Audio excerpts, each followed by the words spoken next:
got a lot to talk about with UFOs today, so get in here. This is Jack with Cosmic Road. I'll talk about UFOs and the paranormal. Please hit like and subscribe and let me know what you guys think in the comments below. Yeah, everybody is still talking about Anna Paulina Luna's big announcement. What's the big reveal going to ultimately turn out to be? Well, there's some really interesting speculation that I think that is as possible as anything, is as likely as anything. UAP News says government declassification unit coming soon? Question mark. One, a declassification unit may be set up soon by POTUS, the president, that will declassify secrets hidden from the American people, including but not limited to UFOs. Ronnie Vernet backs that up. Says, I think that Trump may appoint Anna Paulina Luna to the Public Interest Declassification Board. Mary DeRosa resigned in 2024 and was not replaced by Biden. Upon further consideration, I think Trump won't wait until 2027 to have a majority and do big changes, and Luna is not an archive specialist, so it is more likely that Trump will create a declassification office and appoint Luna as its director with interagency coordination.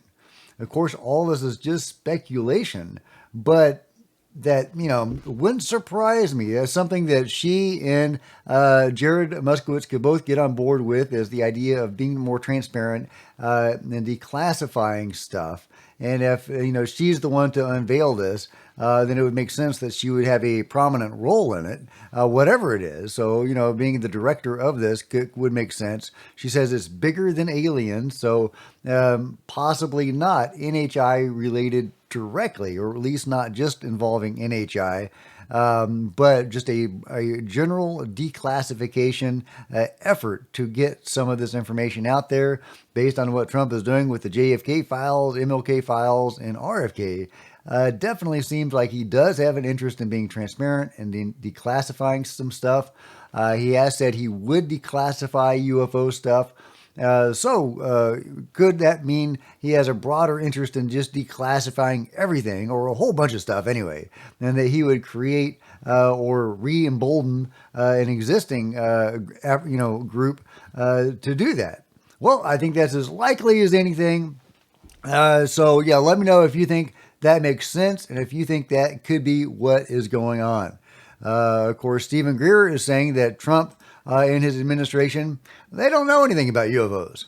So let's just say that the people I've been meeting with since the election, who are around central to the administration, number one, don't know anything about the subject, which is dangerous. The people that are directly working with them don't know anything about the subject.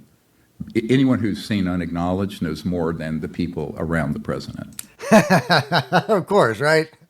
Good opportunity to sell his movie. If they would only watch Stephen Greer's movie, they would be golden.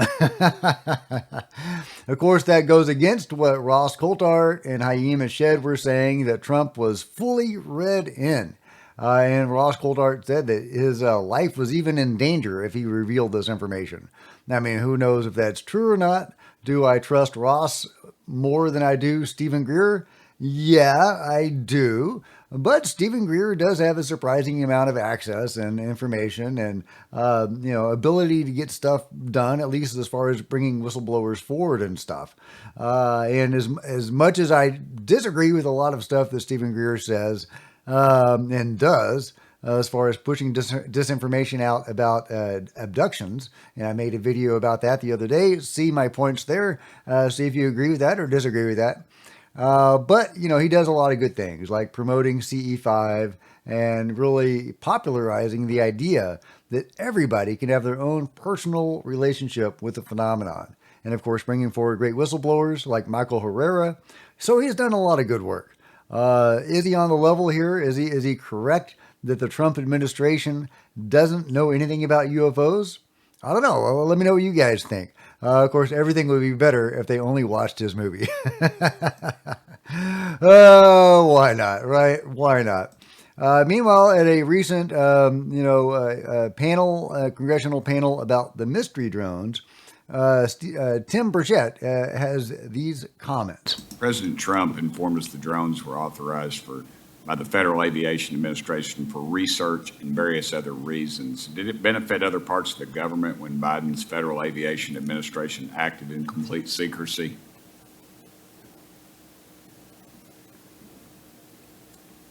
I don't believe I can answer that question. Okay, well, he's not getting an answer there, but at least he is asking questions. Unfortunately, he didn't push back very hard on the idea that these were all FAA-approved vehicles for research and other purposes. I would love to know what those other purposes are. Are they delivering pizzas? Well, what are these other purposes? I'm glad that he's still asking questions and trying to get answers. Of course, he's making it political, of course. But at least he is still probing for answers, even if on the surface he seems to accept, for now, the FAA approval story. We'll see where his head is at once he's had some time to reflect on it and to talk to some people, hopefully to get reminded that these objects were shutting down Wright-Patterson Air Force Base, as well as other bases and airports, even around the world, and doing all sorts of stuff that FAA-approved aerial objects wouldn't do. But Mr. Cohen says not so fast. It's all a bunch of swamp gas. I want to debunk another recent aviation-related conspiracy theory, the so-called New Jersey drone crisis. Late last year, social media was flooded with claims of mass drone swarms shutting down airports and threatening public safety. I thought Orson Welles had come back. In fact, a full review by the FAA, FBI, and the DHS found no credible security threats. Many of these sightings were misidentified commercial drones, law enforcement operations, and even fixed-wing aircraft mistaken for drones. We must separate fact from fiction so that we focus on real threats, not viral internet hoaxes, and not... It's a viral internet hoax. You heard it here first, guys. Shutting down Wright-Patterson was apparently nothing to worry about. It was all hobbyists or the like, right? So, yeah, we still have people in the government pushing disinformation, and I mean, we probably always will, but maybe we can do better than we are currently. This guy isn't helping. Also, he says many of the objects are known, aerial vehicles and the like, hobbyists and so on. But what about the others? He says many. He doesn't even say most. He says many. I mean, that could be 10. That could be 100. So what does many mean? And what about the others? The others that are not the many. The unidentified drones or objects up there, the mystery drones, the UFOs presenting as drones, well, whatever we're calling them, whatever those objects were. I'm just going to stick with mystery drones or mystery drone UFO for the moment. But whatever those were are still unexplained. Meanwhile, Merrick von Rennenkamp is inferring that the lovely Dr. Sean Kirkpatrick may have stolen some data related to UFOs. He's referring to this article by Chris Mellon in the debrief, Closing UAP Information Gaps to Advance National Security, Some Suggestions for Congress in the New Administration. And it's a really good article, and I'll link to it, and you can read it at your leisure. Really good stuff. Summary and recommendations. I guess I can read the recommendations that Chris gives. Critical NORAD intercept data that could provide important insights regarding the effectiveness of U.S. air defenses is not reaching Aero or Congress. Therefore, I suggest Congress request a report from NORAD or NORTHCOM on attempted fighter intercepts dating back to 2004 to align with other UAP data already requested and provided to Congress. And of course, 2004 is the Nimitz incident, but of course, they've been intercepting these things for a long time, at least since the 60s, probably earlier. Additionally, Congress should require NORAD to promptly inform Aero of all attempted intercepts going forward. These simple steps will help ensure that the critical UAP and air defense data is not lost. This can be done without costing taxpayers a penny. The impact could be substantial if this requirement opens a new window on violations of U.S. airspace and the ability of U.S. air defenses to engage these unidentified objects. Well, part of his article talks about UAP reporting from the DoD's massive radar and space surveillance systems is missing. The UAP reporting is missing. Well, Merrick von Rennenkamp says the lovely Dr. Sean Kirkpatrick, former director of Aero, was at NORAD Spacecom the day guidance to report such data went out. What gives? And he gives this for proof of what he's saying. Dr. Sean Kirkpatrick's flight arrives at that time, meeting with NGA. And I'll link to this, and you can go over it at your leisure, of course. Did Sean Kirkpatrick, serving the UFO control group, steal some UFO-related data? I mean, is that possible? Surely he wouldn't do something that overt, would he? I don't know, guys. I don't know about this one, but that's an interesting story, so let me know what you think. Meanwhile, Tim Burchett, whether he believes the government's explanation about the mystery drones or not, is still pushing for transparency and disclosure. When government thinks that we can't handle what's going on out there, that's when government's gotten a little too big and we need to cut their wings off. And right now they're spending, our Pentagon has got all this dark money. You have the alphabet agency studying these things. One group will tell us they exist, the other one doesn't. I just think it's time that we have total disclosure. Absolutely, Tim. It's time for total disclosure. And I really like his point here because it's something I've said before. One of the justifications for keeping UFO secrecy in the hands of the gatekeepers is that they don't think the public can handle it. There people would run amok. There'd be panic. Civilization would collapse if we knew the truth of UFOs. But as Tim says, if they can handle it, why can't we? And that's something I've said on the channel before, and I really believe that. If the members of the control group can handle the truth of UFOs without running amok, then why the hell can't we? As Tim Burchett might say, that dog won't hunt. Meanwhile, on a more fun story, Steven Spielberg is retitling his new movie, Disclosure. Still don't know much about this movie. Really looking forward to it. Obviously, Steven Spielberg has been way out ahead of this stuff for a long time. And it's eerie how, similar E.T. looks to the Nazca mummies, and how much truth there is in some of his movies, like Close Encounters of the Third Kind, that even touched on some of the paranormal stuff and some of the weirder stuff associated with UFOs. So I love Steve. I can't wait for the movie. And I'm very curious why he's titling it Disclosure. Let me know what you guys think. Meanwhile, could the Nazca mummies come to Joe Rogan? He just did a segment where he was talking about it at length, but could he have a devoted podcast just about the Nazca mummies? Well, Gonzalo Chavez is saying if the discovery gets covered on Joe Rogan organically without support of any disclosure activist or journalist, the discovery of non-humans will have been covered on the biggest platform on Earth. To which Digby Furneaux says we are actually working on this as we speak. Jason Sands reached out to Joe yesterday after our meeting to see if he would be interested. So time will tell. I think that's Jason Sands. I'm assuming it's Jason Sands since Jason recently appeared on there. I'm not really familiar with Digby, but he is the founder of the New Paradigm Media Group and the Wellness Collective. So yeah, that's really cool. Another Nazca-related news, kind of news. Jaime Maussan has talked about the finned being, the being with a crest on its head. Could that be something similar to the Virginia alien case in James Fox's documentary Moment of Contact? A great case, very well corroborated. Well, there were these two beings that had these crests on their head, and they had red eyes. Both of them sadly died, ultimately. There was an artifact that was discovered among the Nazca mummies, and this is it.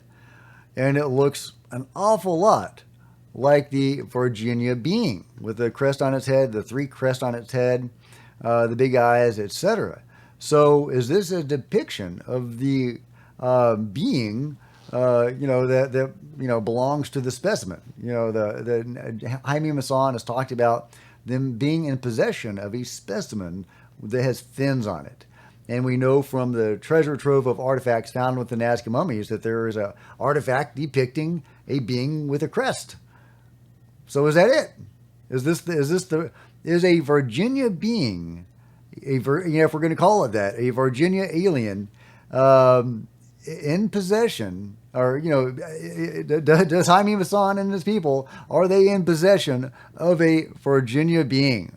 And when are they going to reveal that, guys? Because they've talked about that before. But are they actually going to unveil it in the near future? Are they just waiting for some scientists to do enough research on it so that when they do unveil it to the public, that they can show the science behind it? Are they deliberately drip feeding this stuff to us to keep us engaged and interested in the topic? Because, hey, it's working. But I want to see that being, guys. I want to see the Nazca mummy that looks like a Virginia alien.